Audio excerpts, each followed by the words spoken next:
बात करते हैं। हमारे साथ कंपनी के वाइस चेयरमैन और एमडी विजय कुमार जी जुड़ चुके हैं। नमस्कार विजय जी, आपका बहुत बहुत स्वागत है 18 स्वदेश पे। सबसे पहले आपके से आपका रेवेन्यू मिक्स जानना चाहेंगे, किस तरीके का सेगमेंट वाइज परफॉर्मेंस देखने को मिला और साथ ही हम अलग अलग सेगमेंट से किस तरीके का कंट्रीब्यूशन फिलहाल देख रहे हैं। हाँ जी, तो थैंक यू वेरी मच।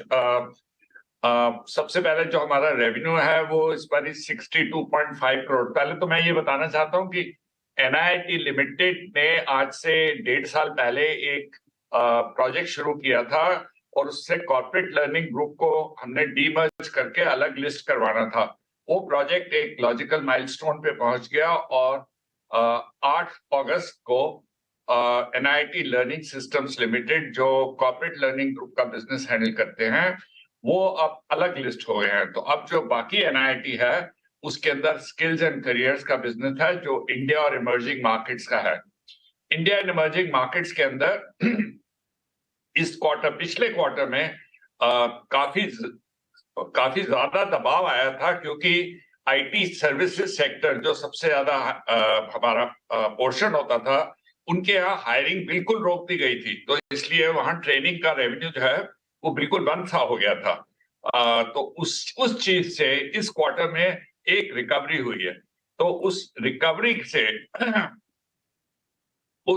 से ये फायदा हुआ है कि क्वार्टर ऑन क्वार्टर ग्रोथ हो गई और टेक्नोलॉजी सेक्टर में वो क्वार्टर ऑन क्वार्टर ग्रोथ नए लोगों की रिक्रूटमेंट से कम, लेकिन वर्क प्रोफेशनल जिनको एडवांस टेक्नोलॉजी स्किल चाहिए आर्टिफिशियल इंटेलिजेंस में, जनरेटिव एआई में, डिजिटल आर्किटेक्ट्स के अंदर और साइबर सिक्योरिटी, डेटा साइंस और ई-आर-एन-डी, इंजीनियरिंग आर-एन-डी, इन सेक्टर्स के अंदर ये एडवांस स्किल्स हैं, इनके अंदर बहुत अच्छी डिमांड मिल रही है और उससे हमें आगे बढ़ोतरी होने का और फायदा मिलेगा।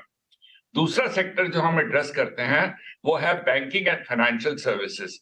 आप नोटिस कर रहे हैं कि बैंक्स के अंदर रिटेल एक्सपेंशन बहुत जोर से हो रहा है और उसके अंदर वो बहुत लोग हायर कर रहे हैं और क्योंकि हम बैंकिंग के अंदर बहुत स्ट्रांग रह चुके हैं, मार्केट लीडर्स हैं, इसलिए हमें बहुत अच्छी डिमांड मिली है। पर उसका फायदा इस क्वार्टर में नहीं आया, उसका फायदा अगले 3 क्वार्टर, थोड़ा सा इस क्वार्टर में आया पर बाकी जो है वो अगले 3 क्वार्टर्स में आएगा। तो वो जो स्ट्रॉन्ग मैंडेट्स मिली है हमें 10,000 से प्लस लोगों को ट्रेन करना अगले 3 क्वार्टर के अंदर, वो चीज बहुत एक्साइटिंग है। और तीसरी चीज जो मैं ये कहना चाहूंगा कि आगे जाते हुए ये जो एडवांस टेक्नोलॉजी स्किल्स हैं ये बहुत काम आएंगी क्योंकि इनसे एक तो हमारे आईटी सर्विसेज सेक्टर का मोमेंटम बढ़ेगा और फिर उसके पीछे आर्टिफिशियल इंटेलिजेंस बेस्ड प्रोजेक्ट के ऊपर लोगों को आर्टिफिशियल इंटेलिजेंस के अंदर ट्रेन करने की एक अलग हमें अपॉर्चुनिटी मिलेगी।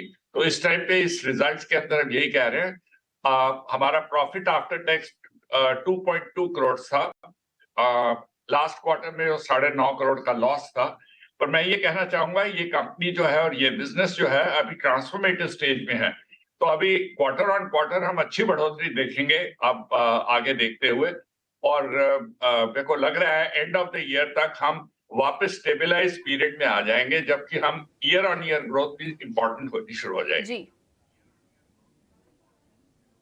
बिल्कुल। चलिए, काफ़ी सारे सवालों का जवाब आपने इसी पहले सवाल में दे दिया। समय की थोड़ी कमी इसलिए थोड़ा क्विकली आपसे इस अगले सवाल का भी रिस्पांस चाहेंगे सर। FY24 में की गाइडेंस आपने जो लास्ट क्वार्टर हमें दी थी, वो अगर मैं थोड़ा आपके सामने रखूं तो आपने एनआईटी लर्निंग के लिए 20% ग्रोथ की गाइडेंस दी थी और एनआईटी के लिए 8 से 10% की ग्रोथ की गाइडेंस दी थी और आपका कहना था कि सेकेंड हाफ तक आते आते वो डबल डिजिट ग्रोथ भी देखने को मिल सकती है। तो क्या उस गाइडेंस पर आप अभी भी स्टिक हैं looking at the current numbers?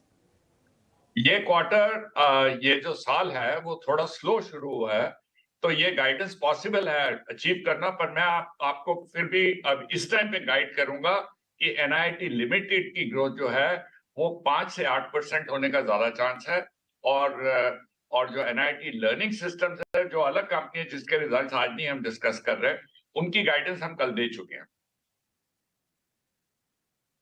बहुत बहुत शुक्रिया सर हमारे साथ जुड़ने के लिए और आगे की ग्रोथ गाइडेंस कैसे देख रही है कंपनी वो भी बताने के लिए और फिलहाल ऑन ग्राउंड सिचुएशन डिमांड को लेकर क्या है वो सारी चर्चा करने के लिए आपका बहुत बहुत शुक्रिया।